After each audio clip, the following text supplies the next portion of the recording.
abusuya yenchi ane yansan so mu akwa by my channel so I had so I be media GH be so wa se ene dey ka wani channel so abomodi aso be subscribe e dey amebo notification bell no so for more podcast updates. Abusuya for eyade the chairman general, yes, honorable Asiedu Nketiah abusuya ene wadi nkomo, yes, interview na papa yi adi nkomo ene odinsem bi edi atudwa edi afa eye the minority group in parliament abusuya omo performance ene wakansam edi afomo we dey ba meka sam pese ekone kweti ensem a ye the chairman general Asiedu Nketiah edi atudwa na se wi abomode na ya kire adwa ha that's why I bear media GH best so I say and I did connect channel so bomodi and subscribe, like, share my for person be no enya bi enti yes also emphasize akonya we so e ma wo eye official pa that's why I bear media chairman's assessment of the minorities performance so far.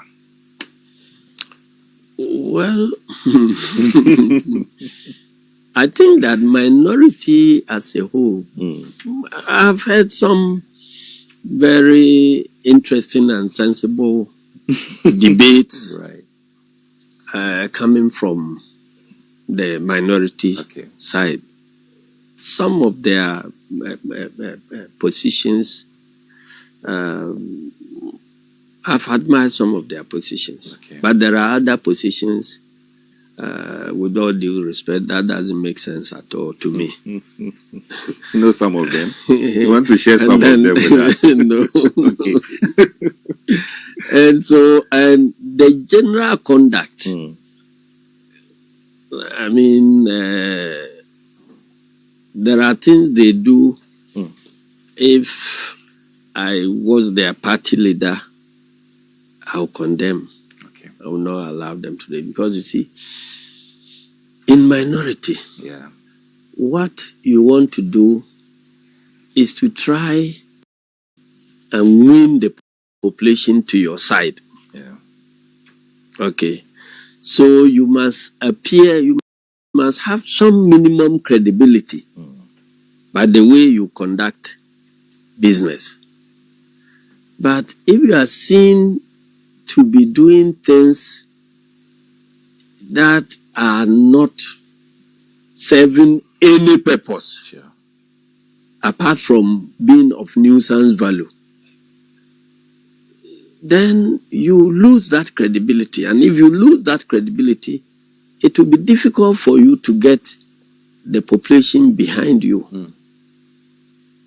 If you don't get the population behind you, how do you win elections? I don't want to go further because I don't want them to win the next election. but talking about they not winning the next election, there's this question that also came.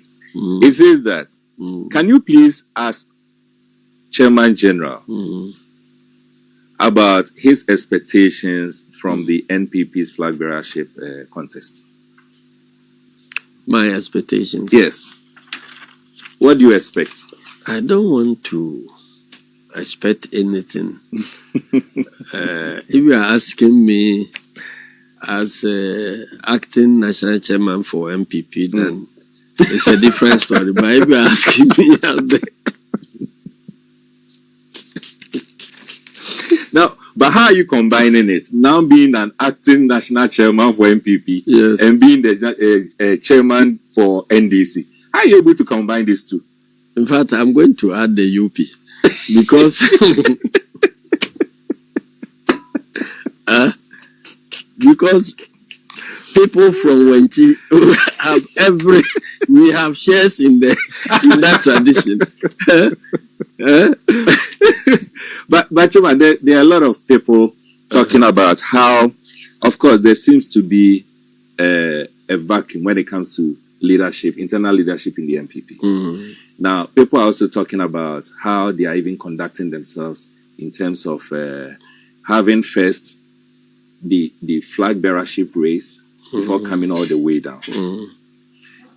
Do you think it is the best approach? I mean, speaking not necessarily as an NDC, but speaking as an institution when it comes to Ghana's politics. Well, I raised concerns about it even before it was formally adopted, when they were debating it. Right.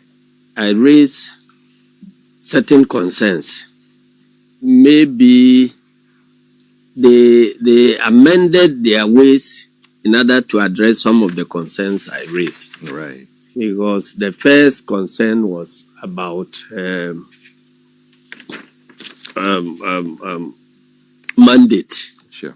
I raised the issue of mandate because if you have branches which were elected at a certain point in time before you elected constituency executives, and then came to regional and came to national before you did the presidential primaries. Yes.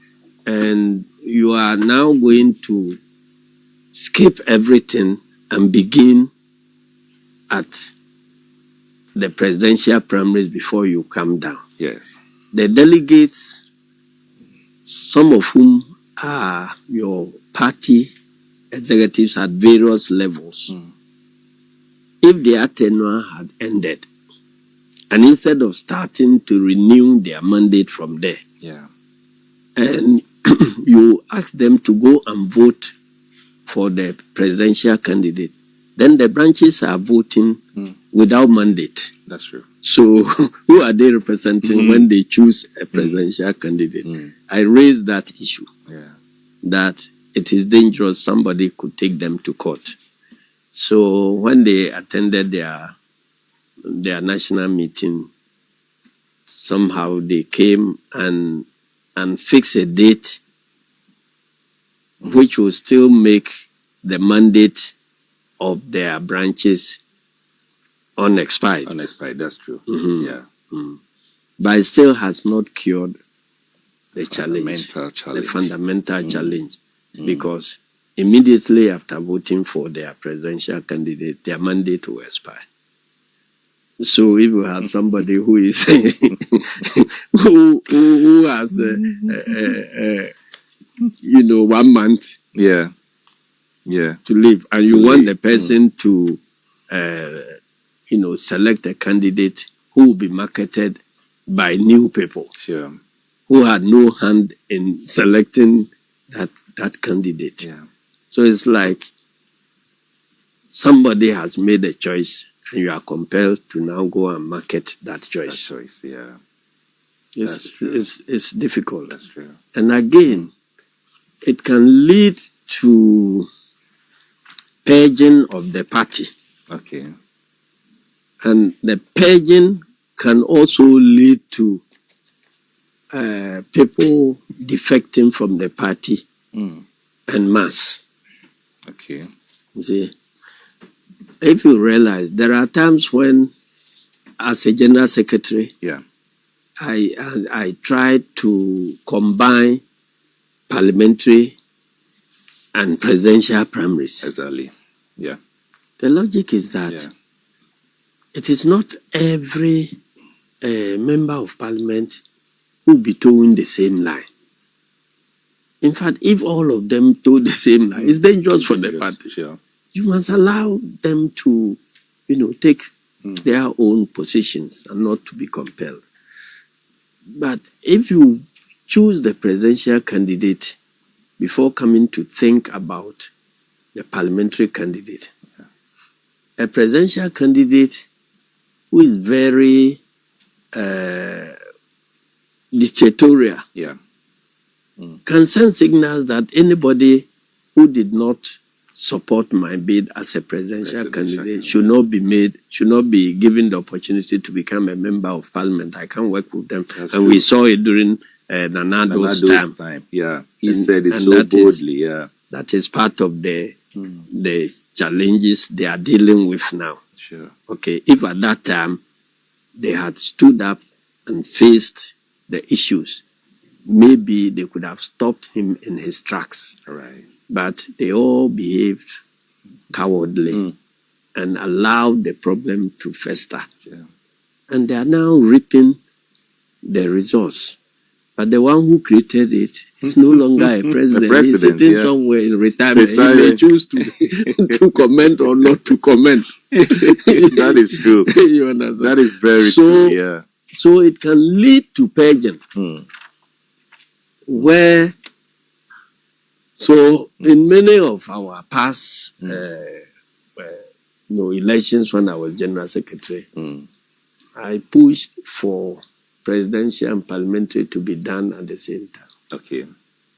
So that the one who will win will not have the opportunity of weeding out the supporters of his opponent. Right. You see, so you can contain everybody. Everybody, yeah. Yeah. And if you start from the branch, you get your branches intact with the supporters of everybody, constituency, regional, and even national, before you go and do presidential primaries, for you to determine who the winner will be. So by the time you get the presidential candidate, the supporters of all the other contestants would have been in the party already, and you can't sack them. Sure. So all you need to do is to consolidate the party and prepare for elections. Right. So that is one big challenge they are likely to face. Very well. Very well.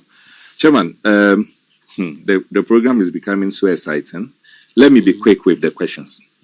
So I'll read about 2-3 questions at the same time. So this one, it revolves around the Constitutional Review Commission's work. What is General's view of the work of the Constitutional Review Commission? Then this one says, what does he agree to the presidential tenure being moved to 5 years? This one also says, how feasible is it to have EC and their deputies' tenure being limited to 10 years? And then this one says that, will it help our governance to have persons with dual citizens to be allowed to contest in parliamentary elections? And then finally, on the constitutional review, this one says, does chairman support the calls for constitutional reforms which allows chiefs to engage in partisan politics? So if we can put this together, don't know how I can remember all the questions. But you see, I support constitutional review. Yes, because every law is made for a purpose and to deal with emerging challenges at a certain point in time of the life of a country.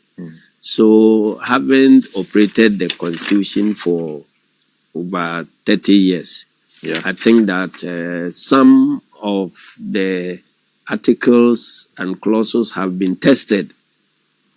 Some have proven useful, others have proven challenging. So, I think that it is time to review the Constitution. And in fact, the review is overdue. Right. When President Mills started it, we all thought that by now we would have done with it and washed our hands. Unfortunately, the MPP, which promised in before 2000 that their biggest problem was the Constitution and that Ghanaians should vote for them when they immediately they assume power, they will change it.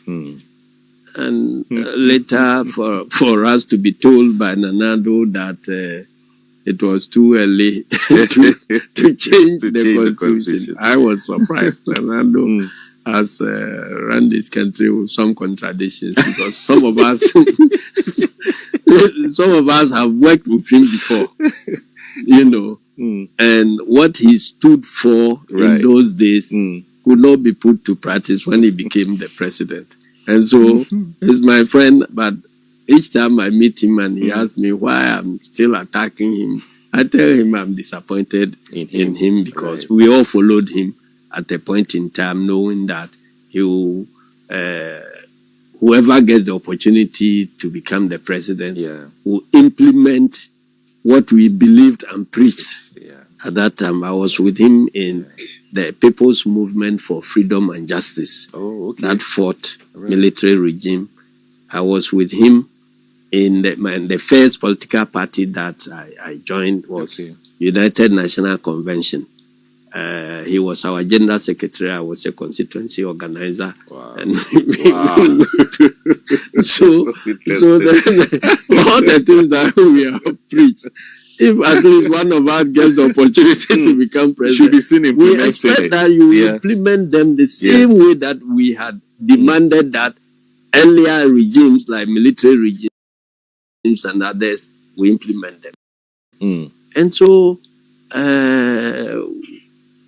when we lost in 2016, it was hurting. But I had consolation that, after all, Nana has won. So at least some of the I believed in and fought for together, at least there will be an opportunity for him to implement them for the betterment of the country. And then that was where he failed me. It went off.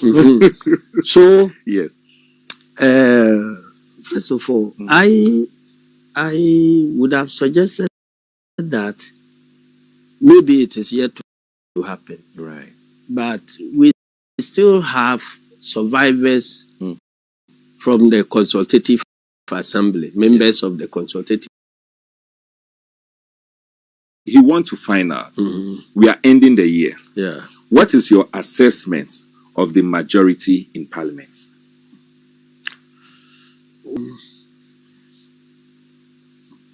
They have done what they could in the circumstances. If I say so, I want to imply that once you get people elected to Parliament, it is our duty as leaders of the party to quickly take them through strong orientation. Okay. Yeah. We in leadership have not done that. So in a sense, we have failed them. Okay. But it is not something that we intentionally did. You know, we're struggling to get our government formed within the 100 days that we promised. And we went through these difficulties of having plane crashes here and there and many, many other challenges. And so it has not been possible for us to take the new ones through orientation. And so there may be, so I am disappointed that with this huge majority, at times we find it difficult to get numbers to match MPP. That's true. And it is something that we have to work on very strongly. I'm impressed about the performance of our leaders on the floor. Okay. But what we need to maybe work on is maybe to be able to mobilize the members at whatever time they are needed in the house. So that is the area, because we are dealing with new leadership also. So you need to help them manage the mobilization very well, so that at any point in time we need them, we'll get them. And also, I think there are a few things that we could have done better. For instance, there is this, the move to introduce and push private members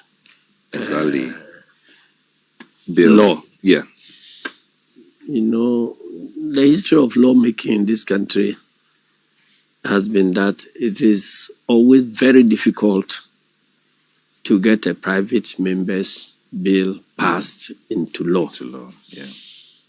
The reason is that we inherited the British system, where there is a clause in our constitution which says that any law or anything in a law introduced in Parliament that has financial implications must be introduced by the government in power. Okay. Sure. So any bill, private members bill, anybody wanted to introduce, they can read into it some financial implications. Very true. So that used to be something that had blocked private members' motion. It was Speaker Michael Quay's time that they managed to get over that, and even that at all, we don't have too many successful private members' bill. So if our side decided to move a private members' bill, or even if the two sides decided to do a private members' bill, it means that it comes with implications. So maybe the first thing would have been our members on the floor, right, or the leadership can bounce it off the political committee, so that we all get a buy-in that it is something that we want to be done. Because once it is led by our leaders, whatever the implications are, the party cannot run away from it. So our political committee is chaired by His Excellency the President, and then the leadership of the party are there. And so leadership of our parliamentary caucus are also represented, and the national executive, we are all represented, plus other members of the Council of Elders and very experienced and knowledgeable people. That's why we call it political committee. So this is a committee that ought to be engaged on decisions like this. So once we get the full backing, then our leadership will now go with the confidence that whatever they are doing has the backing of the party. I didn't see that happening. And then, but that said, once the process had started, and it has gone through some preliminary parliamentary processes, it means that the bill has now become the property of Parliament. And even those who are introducing it, they cannot on their own free will even go to withdraw it. They can withdraw it only through by the leave of Parliament. So if Parliament decides you want to withdraw, and you go there and ask Mr. Speaker that you want to withdraw, and the Parliament decides that no, we want it to proceed. Then you who introduce it, your hands will be tied theoretically. But that is not to say that it cannot be withdrawn. Because even if at any stage, if we had met and decided that, well, this thing does not serve the interests of our government and our party, who form the majority in the House, that will have to give the leave for the withdrawal. Is it not NDC? That's right. That's right. Yeah. So if we call our members and say that this thing will be more. That whip system, and that is the reason why we have a whip, minority whip, majority whip.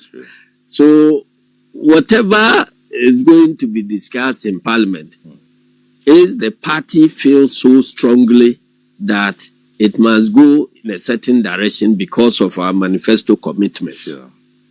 Very well. Then you just tell them that, look, this is the party line. And some people misconstrue the whip system as dictatorship. It's not dictatorship. Okay. So when we're marketing that program together with our MPs, were we deceiving Ghanaians? We're not. And so if Ghanaians have bought into that program, it has to be implemented. So if a section of it has to be led, the implementation has to be led by our members of parliament. Yeah. And you tell them that we have committed ourselves to doing this thing. So this is the role you have to play. They have to play it because the promise was done by all of us, including our members of parliament. Yeah. And they are not there as independent candidates. They are not independent candidates. Yeah. They are there on the party's ticket. And if the party has committed that we would be appointing 60 ministers, and somebody from our party or somebody from MPP comes to move a motion that no, 60 ministers is too small a number, we must have 100 ministers. Should I sit there as national chairman to say that, look, they are independent, they should go and vote the way they like, to change it, to compel us to appoint 100 ministers? You go and then remind your leadership in parliament that, look, this is our manifesto. This was what we committed ourselves into doing. So everybody must toe the line and let's get it done. You know, so the whip system in parliament, we have 1-line whip, 2-line whip, and 3-line whip. When it is 3-line whip, it rocks the foundation of your core principles and promises